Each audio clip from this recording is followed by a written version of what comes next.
There is a fine and blurry line between exemplary human and mentally ill. My name is Lorna Grayling and welcome to Woman Power. Today in studio I have one of the bravest men that I have ever met, General Major Greg Martin. His groundbreaking and courageous book, Bipolar General, is ripping back the curtain to reduce the stigma that many in public service still has about mental illness.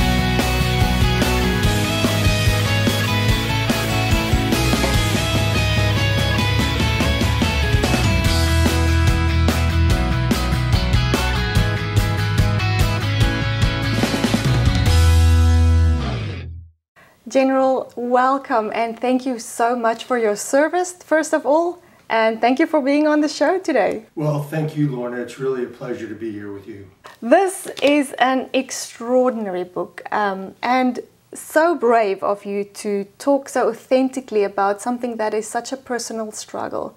What made you write this book and why? Well, I went through a horrendous experience with bipolar disorder. I mean, as did my family, my wife. It pretty much upended my life in everything I had going on. Led to me being fired from my job as a two-star general, forced to retire, later hospitalized, 2 solid years in bipolar hell where I was just in crippling, hopeless depression with terrifying psychosis. And it was just such a terrible experience that I didn't want to keep it to myself. I wanted to share it so other people could have the benefit of understanding my experience, learning from it, and then applying it either to their own life or to someone they love, a family member, a friend, a work colleague. And so it's really all about sharing my bipolar story, which is really my life purpose and mission now, in order to help stop the stigma, promote recovery, and save lives. Absolutely. So that's why I'm doing it. I love that, save lives, right? Because truly that is something that it will do if people can detect this early enough and then get the help that they need, right? For sure. So as a young child, did you feel any different to other kids? Did you notice something? I mean, looking back now, you might see some signs, but at the time, did you feel different to other kids at all? At the time, you know, as from my teenage years on, I knew I had extraordinary energy, enthusiasm, drive, positivity, creativity, problem-solving skills, all of those traits. I knew I had those more than other people, but I never thought about it. I just figured, well, that's my personality, and never thought much about it. Now, in recent years, since I've written the book and done research, I actually had a condition called hyperthymia, which is a near continual state of mild mania, which means my brain was producing and distributing excess amounts of powerful brain chemicals like dopamine, endorphins, and others. They were essentially, that's what was doing it. I already had a bipolar brain, even though I didn't have bipolar disorder per se. My bipolar brain was just flooding me with these chemicals that elevated and boosted my energy, drive, and so forth. So looking back now, I can clearly see the early stage on the bipolar spectrum, which it's important to know that bipolar disorder, it's not like you flip a switch. One day you don't have it, and then the next day you do have it. It's really a spectrum that builds over years. And a way to think about it is the way you use kindling to start a fire. So you start with little twigs, then bigger twigs, little sticks, bigger sticks. And so slowly the fire gets hotter and bigger. And with me and other people who have bipolar disorder, all these little bipolar events that happen over the course of your life, it's like throwing another stick or another log on the fire. So that my bipolar disorder, it rose slowly from my teenage years into my 40s until at age 47 I had my actual onset of bipolar disorder, which I can talk about. Yeah, absolutely. What caused that onset? Because I know you speak about the 2003. Was that the Cold War or Iraq first? That was Iraq. That was Iraq. All right. And then before that, you led a whole team through the Cold War in Germany as well, yes. right? Right. So tell us about that first. Okay. And I want to hear what actually caused this onset for sure. Okay, so going back to your first question, so I started achieving really big, successful things early on, like in high school. Do you think it was because of the bipolar? Is there like a benefit to having certain traits of bipolar? Absolutely, yes. So bipolar disorder is a double-edged sword. It helped me until it went too high, and then it hurt me and nearly killed me. So like in high school, I was captain of the teams and, dean's honor roll, all the, great success. West Point, same thing. Army Ranger School, same thing. Then as a young officer during the Cold War, I was a platoon leader in charge of about 30 soldiers, and then a company commander in charge of about 150. And we had tremendous success, did really great work. Our unit was very successful, won all kinds of awards. And during my spare time, I ran marathons. And I did, in a short stretch of 2 years, I ran 7 marathons, all under 3 hours, including a 2:36. Wow. Then I was doing really well in the Army, so they said, we want to send you to graduate school at MIT. And so they said, your mission is to go to MIT and get 1 master's degree in engineering.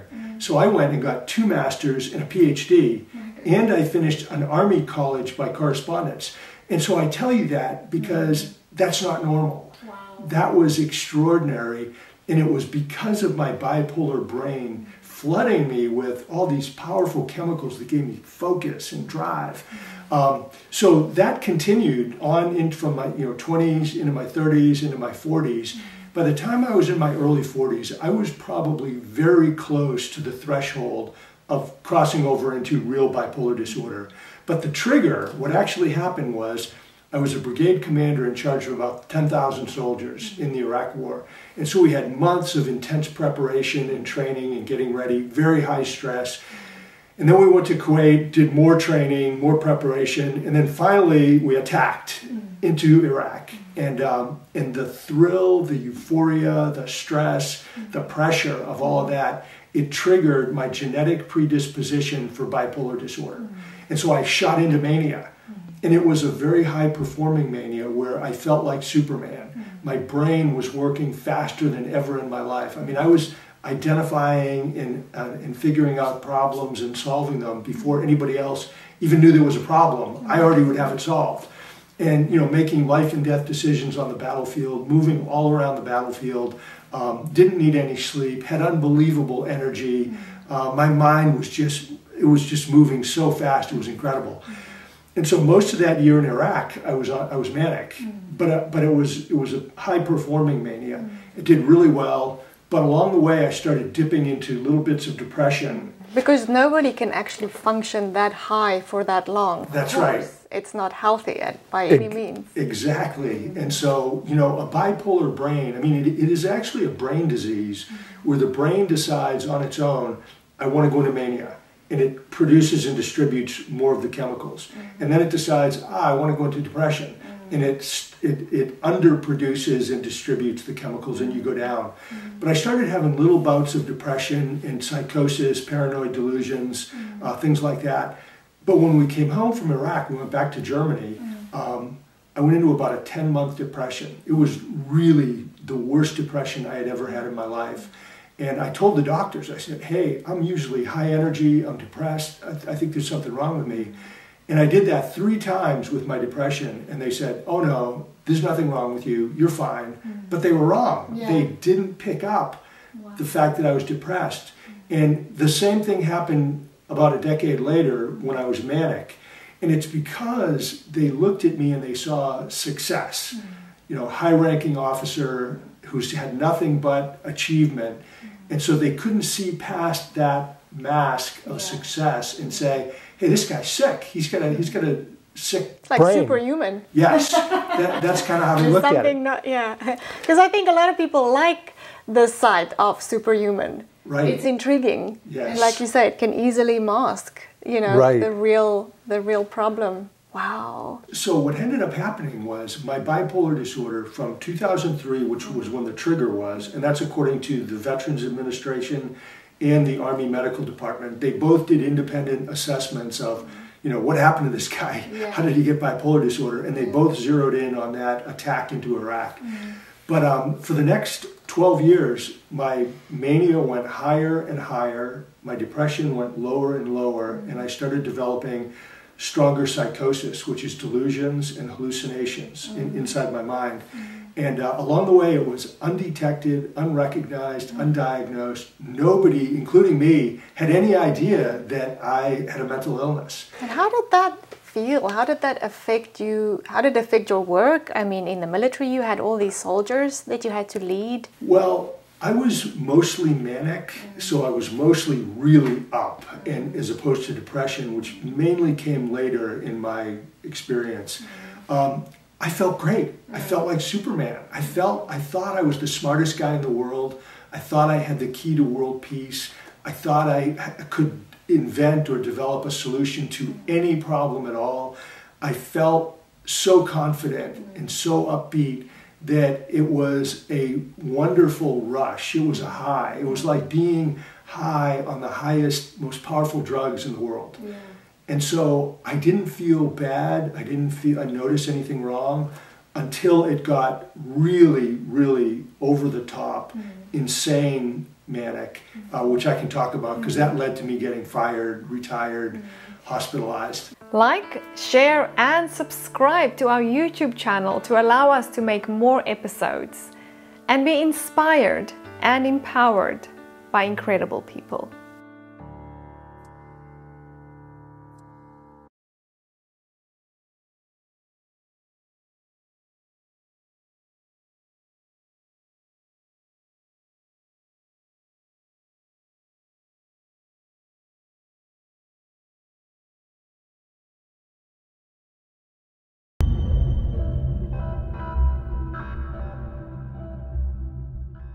Yeah, that was going to be my next question exactly. What exactly happened for you to decide, like, there is something severely wrong here? So in 2014, I was the president of National Defense University in Washington, D.C., which is Department of Defense highest level school. And I went into what they call full-blown mania. That's the term they use, meaning I essentially lost my mind. I went into a state of insanity. Madness, and I don't feel bad saying that because it's true. Yeah. What did you do in that time? So I had, I'll talk about some of the symptoms. I barely slept for 3 months. 3 months? 3 months, like no sleep at all. What? I thought I was, again, the smartest guy in the world, held the key to world peace. I had a vision for how to achieve world peace through this idea called Global Security University, which is a cool idea in my head, in my mind. And I worked tirelessly and was like an evangelist for this concept, this school. And I was preaching it to everybody: Congress, Secretary of Defense, Chairman of the Joint Chiefs, universities, business corporations, CEOs, etc., newspapers. And so I would go around and I would go around the campus and I would go into classrooms and lecture halls and I would just take over and start talking about my ideas. I talked endlessly for hours. I mean, I just kept talking and I interrupted constantly. I forgot all kinds of things. I would forget meetings and not show up at all. I also had this sense of religiosity where I thought I was God's apostle to come into Washington, into the Department of Defense, and transform the whole nature of the DoD. And I really believe that. I saw the Holy Spirit come down from heaven like numerous times. I saw demons attacking our house, like flying and trying to break in the windows and stuff. And I put Bibles and crosses and sprinkled holy water. And then I saw them fly, do a U-turn and fly away. I was probably doing about 30 different significant religious events per week with 4 different churches, ranging from Pentecostal to Catholic. So I was religiously, pretty much out of my mind. I started spending lots and lots of money for things that we didn't need, and I wouldn't consult or tell my wife. I'd just spend it, and it was mostly on religious things. Yeah. From your heart, I mean, you believed that you were making a big impact and a difference. Yes. How did she handle all this? She started. So for her, she writes a nice piece at the end of the book, and when we met, I was high energy, enthusiastic, fun to be around, party. Of course. And so she... And successful. I mean, everybody, you were the man. Right. Superman. And so she loved that. Of course. And as little by little over the years, I started going, my bipolar disorder started going up, up, up. She really never noticed any changes until I went into full-blown mania in 2014, when I started doing really crazy things, over the top, out of control, off the rails, making decisions. I almost bought a $1 million piece of property in Washington, D.C. with our own money to be the campus for a global security university. And she, lost her mind over that. Yeah. And so I started doing things that were completely outrageous. Then, not only did she then notice, but so did everybody else. The students, the faculty, the administrators, my boss. And then my boss, who was the chairman of the Joint Chiefs of Staff, so the #1 military officer in the country, he's decided, and he knew me really well for years, we had worked together.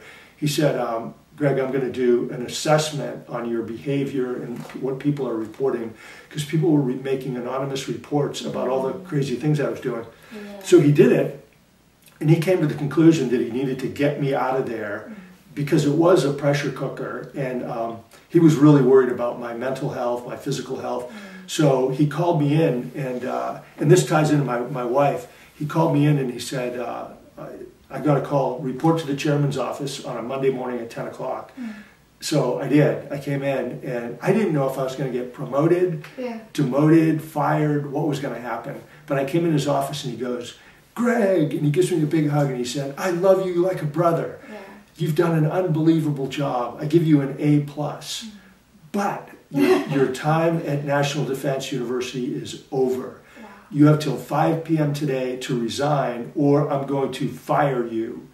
And, oh, by the way, I'm ordering you to get a mental health exam this week. Oh, my goodness. And he said, what are your questions? And I said, no questions. This is great news. I said, God put me in this job to do great things, and now he's going to move me somewhere else to do even greater things. So thank you, sir. And I gave him a big hug. And that's how totally out of it I was. And so my wife, at about the same time, everybody else noticed that I had gone off the rails, over the top, out of control. That's about when she noticed it. Because as she says in the book, she never, prior to that, she would see individual discrete events, but she never saw a pattern of connected events until the end.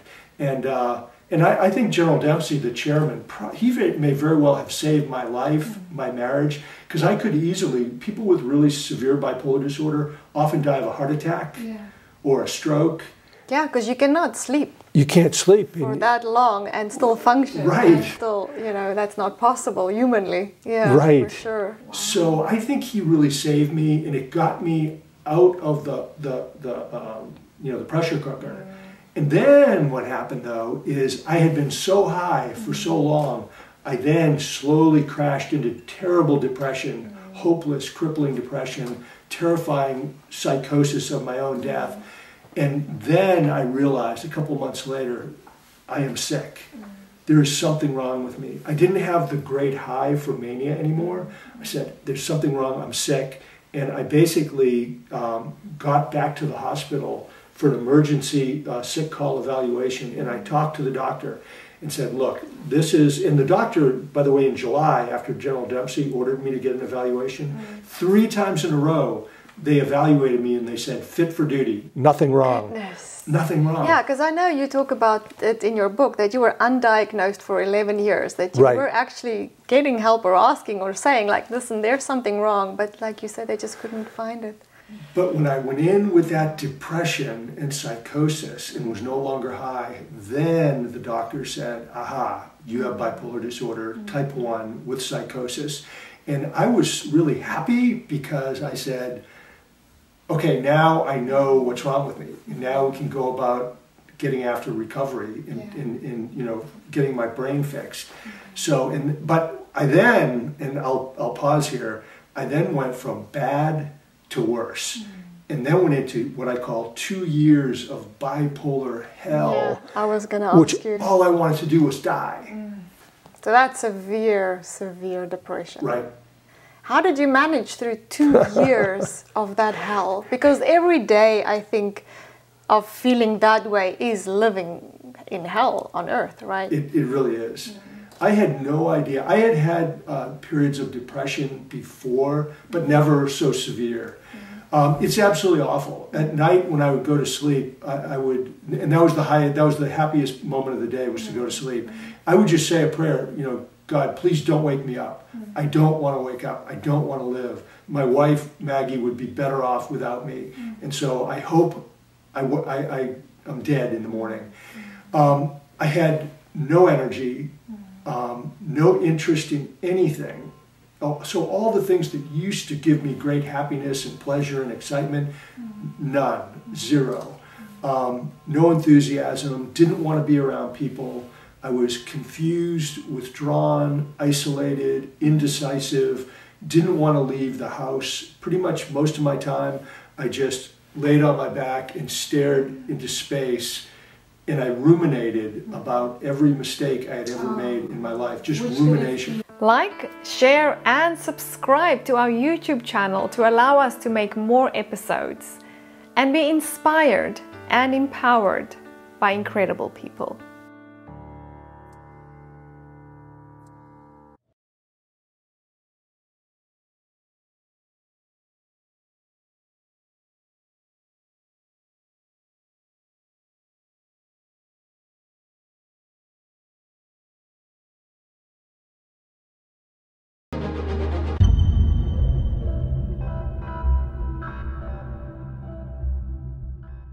And then that was interfused with these terrible thoughts of my own death. So the one scenario was that I had paranoid delusions that people I had worked with in Washington were out to get me and wanted to see me arrested, convicted, put in jail, where I would be beaten and then stabbed to death in jail. And I had a vision of myself face down on a cold concrete prison floor, gurgling in a pool of my own blood as I died. And this would go through my mind constantly. And then the second one I had was that this invisible force would come and grab me, and it was super strong. It would throw me underneath a rapidly moving 18-wheeler truck, and my body would be ripped apart. And so I would see my arms and legs and head go flying off to the side of the road. And they just terrorized me constantly with these thoughts of gruesome death. And so I just wanted to die. I just wanted to die before these events happened. And I thought it would be better for my wife. Then the other thing that happened along with those delusions of death were every morning when I would just be sitting there looking out the window, this big boa constrictor snake would come out of the woods. Huge snake, like 20 feet long, and its orange eyes. You're seeing this with I'm your seeing eyes. It. These are real visions for you. These happened in my brain, and the snake would come up to me and wrap itself around me and crush the life out of me. And so all I could do was just lay there like a zombie for the rest of the day. And this went on, you know, day after day. All I wanted to do was die. I didn't answer phone calls, didn't answer texts, didn't answer emails, but I had a really good friend from the Army and my wife Maggie, who wanted to support me, and they kept working to try to get me to get some really good medical care. And there was a very good VA hospital, Veterans Administration, near where we lived.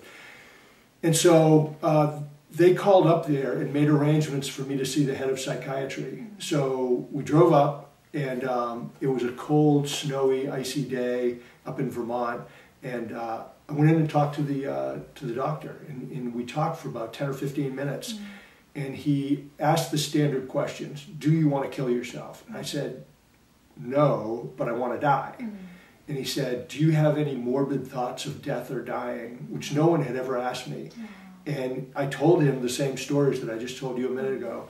And he said, whoa, that's really serious. Those are called passive suicidal ideations, where you don't want to kill yourself, but you're envisioning someone else killing you.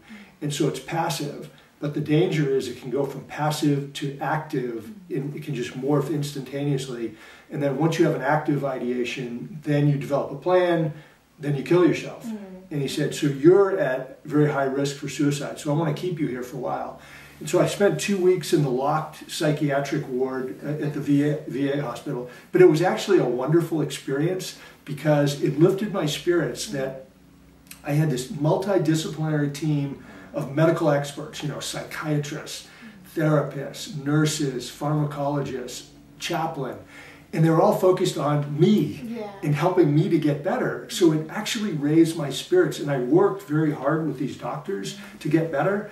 And then I also got 14 rounds of electroconvulsive therapy, which is shock therapy in the brain. So does that even work? Did it help?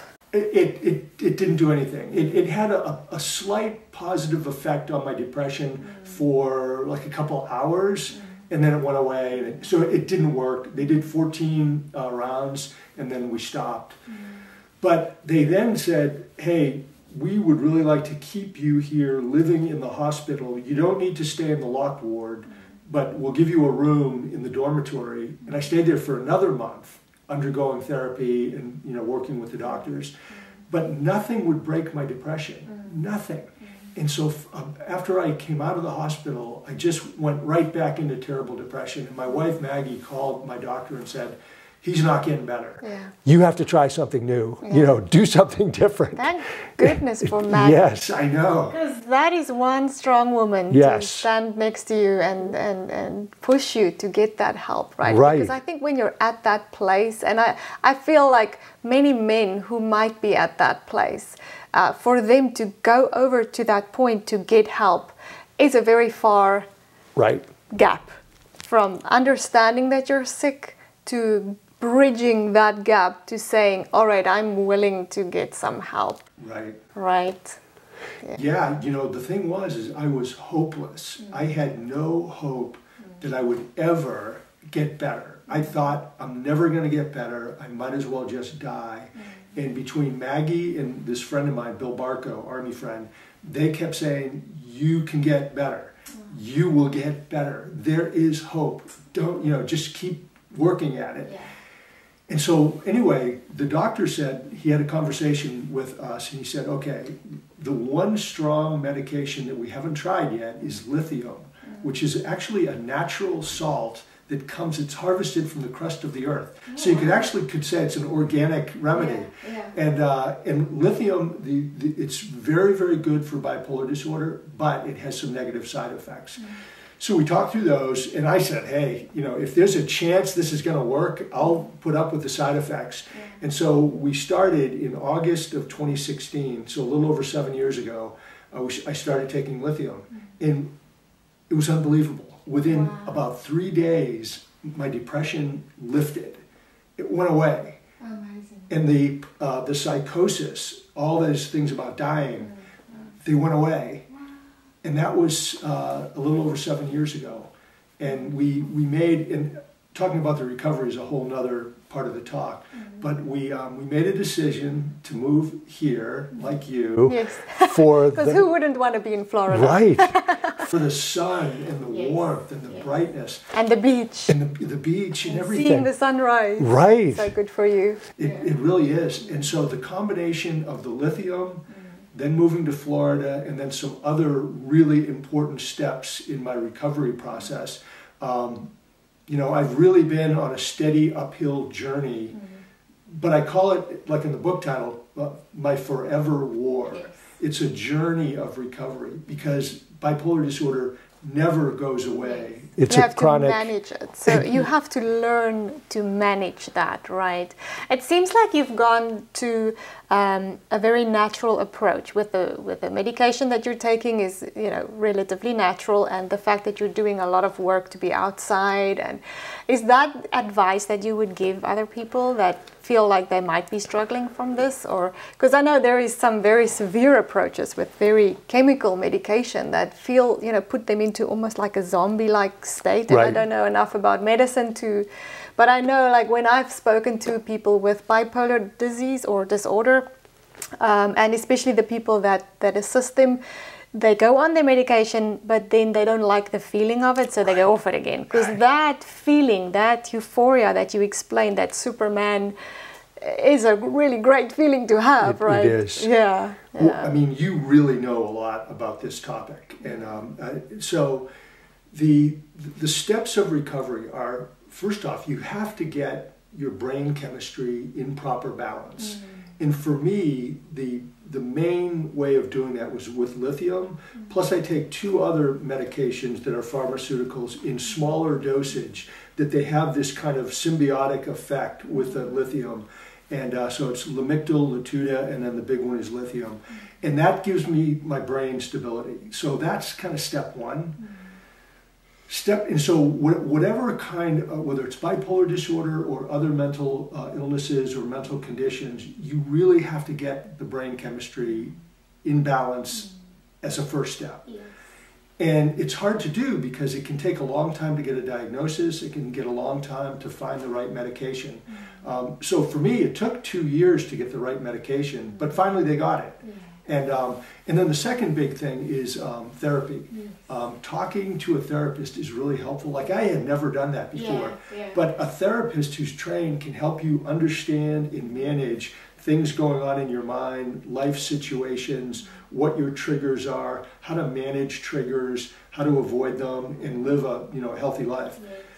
The third thing is just, and this is true for anybody, is live a healthful life. Exercise, which I know you love. Right. Healthy diet, yes. Low stress, plenty of sleep, things like that. So that's number 3. And those 3 things are necessary but not sufficient to have a recovery that's built to last. You have to anchor it on top of what I call the 5 Ps. And the first P is purpose. You have to have a purpose, a driver, a mission, a motivator for your life. And for me, it's sharing my bipolar story. And that drives me. Yes. And it's like my new life. For sure. The second P is people, is surround yourself with a network of happy, fun, energetic people who lift your spirits. Yes.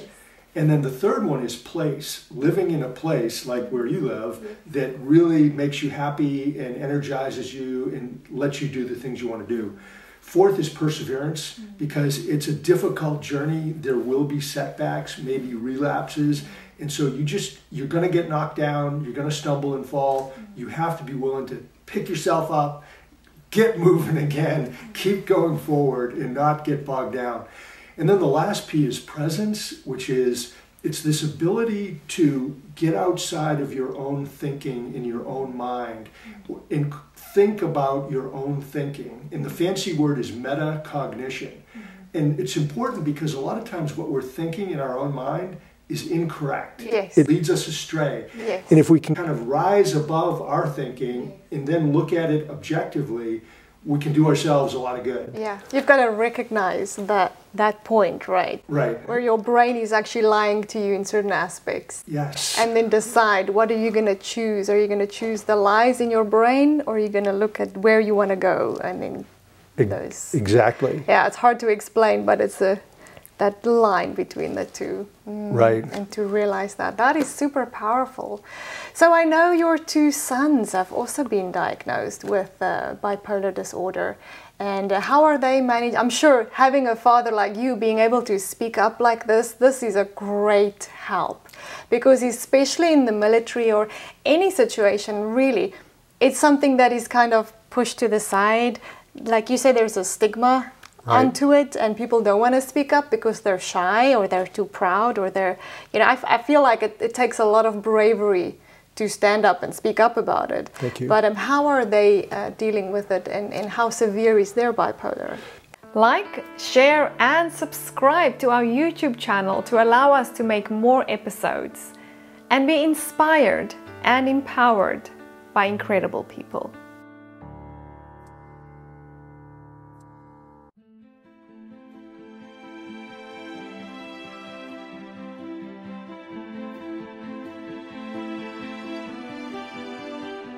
Times that we really thought he was dead, because he would be screaming and you would hear all this torture, and then they would shoot. I said to Lorna, you couldn't feel Jesus. It felt like he left you. You're sort of on your own.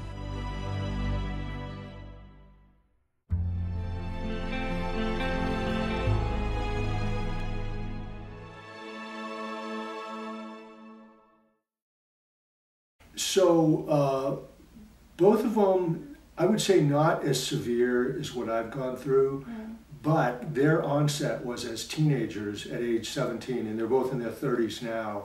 So it made high school and beyond, college, relationships, work, have been a struggle. Everything's difficult because the bipolar disorder just disrupts the way your brain works, and it disrupts your behavioral patterns and your willpower and everything. So I'd say life has been pretty rough. They're both very handsome, very athletic, really smart, good character, but life has not been easy for them. And I think in their onset was as teenagers, which is the most typical ages of onset is between about 17 and 25. And mine came in my 40s. After they had, but I think it has given us like kind of a special bond, and we sort of joke about it. And like one of my sons said, "Hey, I've got an idea for a great book, Son of the Bipolar General." I love that. And I actually would like, once the book, maybe I'm not consumed with the sales and marketing. I wouldn't mind writing a book about, bipolar family. Yes. And talk about all of us, and Maggie, as the mother and the wife of people with bipolar disorder. And then we've got a son who doesn't have, any issues, we think. And but he's been, it's been very traumatic for him too, to see his brothers. Bystander. Right. Yes. Because I think it's equally hard for the person living it and for the people, the bystanders and the support system, right? Right. One of my sons, he, in fact, his grandson, one of the reasons we couldn't do the interview in our house, the little 2-year-old, he's running around the house. So he's got a beautiful 2-year-old son. But his wife, who was, very strong, very talented, terrific person, it was too hard on her. She couldn't take his mood swings and, the reality of bipolar disorder, and, decided, to have a divorce, which, it's sad, but that's not uncommon at all. Yes. Bipolar disorder, and other mental illness, left untreated, they typically lead to, breakup of marriage, family, career, finances. They lead to addictions, homelessness, prison, death, and often suicide. So the good thing that came out of it is he has come home, and there's actually very good psychiatric health care in this area, which I had no idea. But now he can start getting the help that he needs, right? And this is so powerful. What you're doing now is to speak up about this and to have this book, out there, because this is exactly what can save lives and what can save marriages, is for people to read this book. Yes. And to, go ahead and get the help. Especially for men out there, because I feel like women in many circumstances are more open to having therapy, and it's not such a stigma towards it. But with men, a lot of times they feel like, no, I'm strong enough, because they were maybe raised that way, or but this is so powerful. Greg, you've been absolutely amazing. Thank you so much for joining us today. Your book is fantastic. I actually would advise every single person to get out there and to go and buy this book, Bipolar General. It is a phenomenal story that will transform the way you look at bipolar, and so much incredible truths in here and so much great advice, right? So thank you for joining us today. You're very, very welcome, and I have to make sure I sign the book for you. And, yes, please. You know, the closing thing, we talked about how destructive bipolar disorder and other mental illness is, but if a person will push through and past the stigma, which is based on lack of knowledge or ignorance, if they can push through the stigma and realize that bipolar disorder and other mental illness are really a disease or an affliction of the brain. It's not due to lack of willpower, lack of effort.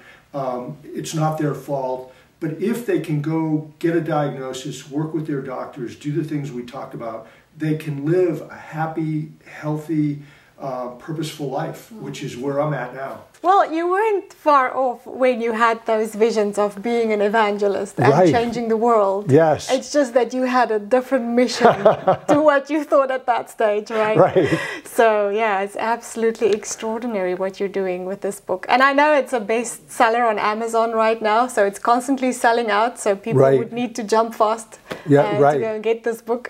Right. For sure. Thank you, Greg. Thank you for joining us today. My pleasure. Thank you. And that is it from us, Woman Power. If you would like to get Greg's book, take a look at the screen. The link will be on there. It will also be in the show notes of the YouTube video. So go ahead and get that book. If you know somebody that is struggling with some of these symptoms, please go and get them this book. This will surely help them and let them get the help that they need. Until next week, goodbye.